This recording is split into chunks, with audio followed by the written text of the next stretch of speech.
માટે અમારી સંવેદના છે. એક વસ્તુ ચોક્કસ કહેવા માંગુ છું કે પોલીસ અને સરકાર આવા શબ્દો જ્યારે નહોતા બન્યા ત્યારે પણ જંગલ અને આદિવાસી હતા. જ્યારે કોઈ સરકાર નહોતી, જ્યારે કોઈ પોલીસ નહોતી, જ્યારે કોઈ જંગલ ખાતું નહોતું બન્યું, ત્યારે પણ આ ધરતી ઉપર કોઈક આદિવાસી અને જંગલ હતા. આજે આ ઘટનાના મૂળમાં જવાબદાર કોઈ હોય તો ગુજરાતની ભાજપ સરકાર છે.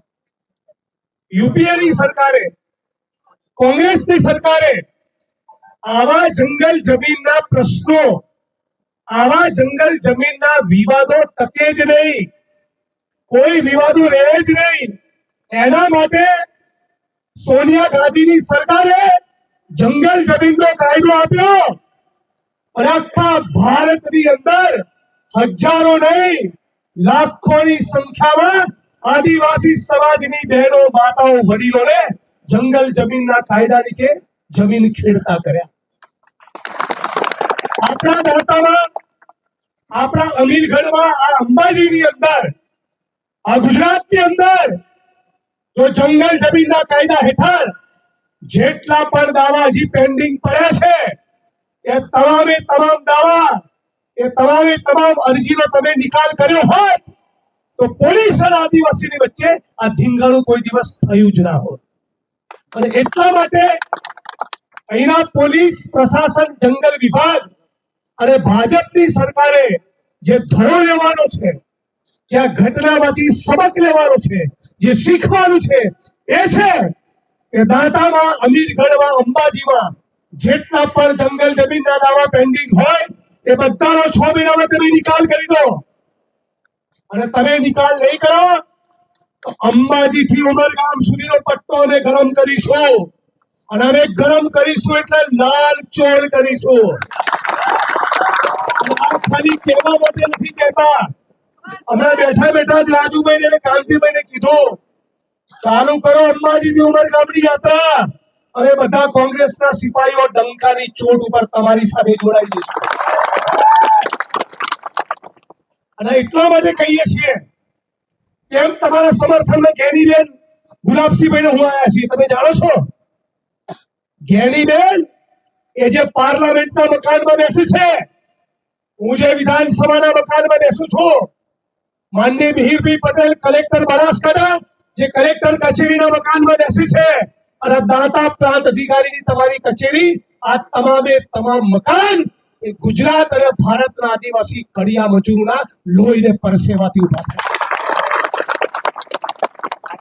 જે પોલીસનો દંડો તમને પડે છે એના પોલીસ સ્ટેશન, એ ડીવાયએસપી ની ઓફિસ, એસપી ની કચેરી, પોલીસ વડાની કચેરી, મામલતદાર ઓફિસો, કલેક્ટર કચેરીઓ, સચિવાલય, વિધાનસભાનું મકાન, ગુજરાતના ખૂણે ખૂણે બનેલા રોડ, રસ્તા, mall, multiplex, shopping centre, tower, મારું પોતાનું ઘર અને જંગલ ખાતાના વડાનું ઘર એ પણ તમારા બાપ દાદાઓના લોહી અને પરસેવાના કારણે બન્યા છે. આજે જે ઘટના બની એ ઘટનાને એક સેકન્ડ માટે આપણે સાઈડમાં મૂકી દઈએ.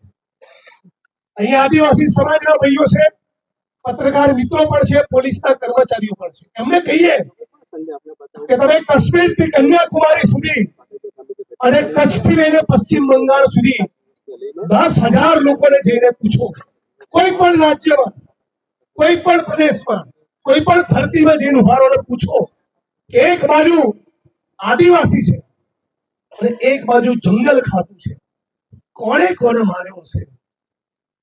તો જવાબ આવશે 10,000 લોકોનો કે આદિવાસી માર્યો હશે.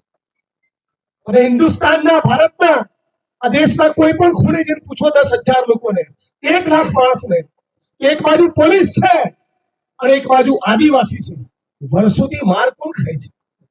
જંગલ ખાતા વાળા માર વર્ષોથી નથી ખાતા, પોલીસ વાળા માર નથી ખાતા, ધારાસભ્યો, સંસદ સભ્યો, મંત્રી, કલેક્ટર, એસપી માર નથી ખાતા.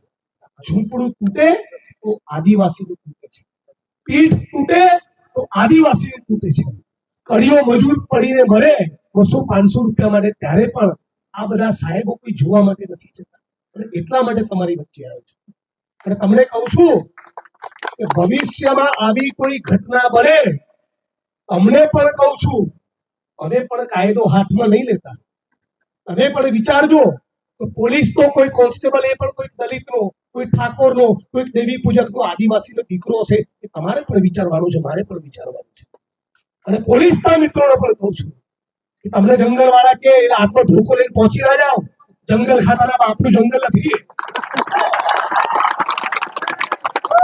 અહીંયા જંગલ ખાતા વાળાને એવી ટેવ પડેલી મારા મત વિસ્તારમાં, ભાઈ રાજુભાઈ, સેજ આદિવાસી બે ડગલા જંગલમાં ગયો હોય, સમજણ ના હોય ગરીબ આદિવાસી સમાજની કોઈ બેનને કે મારી સીમા, મારી હદ ક્યાં પૂરી થઈ, અને સેજ એક ઈંટ મૂકી હોય તો શું કહેતા, તારી સામે કેસ નહીં કરું પણ સર મારા ઘરે 4 મુરઘી મૂકી જવાની. વાત સાચી ખોટી? જંગલ ખાતા વાળા લોકોએ જે બીજા વિસ્તારમાં ચેકડેમ બનાયા, એને જંગલ ખાતાની અંદર બતાવી 2 વખત પૈસા ઉપાડ્યા છે. વાત સાચી ખોટી? મનરેગાની અંદર બી કરોડોના કૌભાંડ કર્યા છે કે નહીં કર્યા? છાસવારે અમે તમારી જંગલ જમીન ખેડવા ગયા હોય છતાં તમારી સામે ચરબી કરે છે કે નથી કરતા? દાદાગીરીથી વાત કરે છે કે નથી કરતા? તો જેના પણ મનમાં ફાંકો હોય એને કહી દઈએ, આ તારા ડ્રોન ઉડાડો છે ને ફેંકી દેજો, તારા ડ્રોન નો કઈ ફરક નહીં પડે અમને. અને તમારા આટલું બધું ડ્રોન ઉડાડવાનો શોખ થતો હોય તો અંબાજીના પવિત્ર ધામની ફરતે 2 કિલોમીટરમાં દારૂના અડ્ડા ચાલે છે, ત્યાં ઉડાડો ને.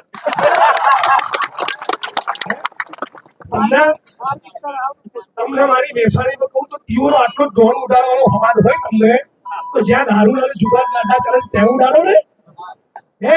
તમારા સ્ટાફના કર્મચારીઓ જ્યારે તોડબાજી કરતા હોય છે ત્યાં ઉડાડો ને. અને એક વાત કહું બધા મિત્રોને ગંભીરતાપૂર્વક, જ્યાં સુધી કાંતિભાઈ અહીંથી હટે નહીં, તમારે કોઈએ હટવાનું નથી. પાકું? બોલો જય આદિવાસી. જ્યાં સુધી આ લડતમાં ન્યાય મળે નહીં ત્યાં સુધી હટવાનું નથી. અને આ લડતમાં ન્યાય એટલે ખાલી શકરીબેન માટે નહીં, એક એક જંગલ જમીનના દાવાનો નિકાલ થવો જોઈએ. એક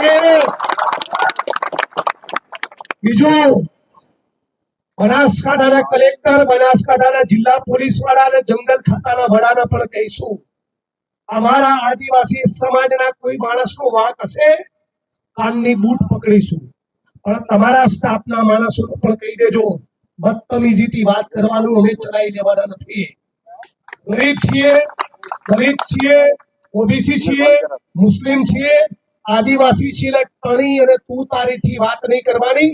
તમે 17.5 વાર અમારા જનતાના નોકર છો, નોકર. પ્રાંતની નોકર અને ગાંધીનગરમાં જે સાહેબો થી ફરે છે એ બધા આપણા નોકર છે. અમે અને હું ટેક્સ ના આપીએ ને, મારો પગાર ક્યાંથી થાય છે? કાંતિબેનો ગેનીબેનો પગાર ક્યાંથી થાય છે? જનતાના ટેક્સમાંથી. ટેક્સ એમાં કપાય? આ ઘડિયાળ પહેરી છે ને હાથમાં, આ પત્રકારો જે મોબાઈલમાં રેકોર્ડિંગ કરે છે એમના હાથમાં જે ઠૂંઠો છે, આ બધું જે ફેક્ટરીઓમાં બને ને એમાંથી ટેક્સ કપાય.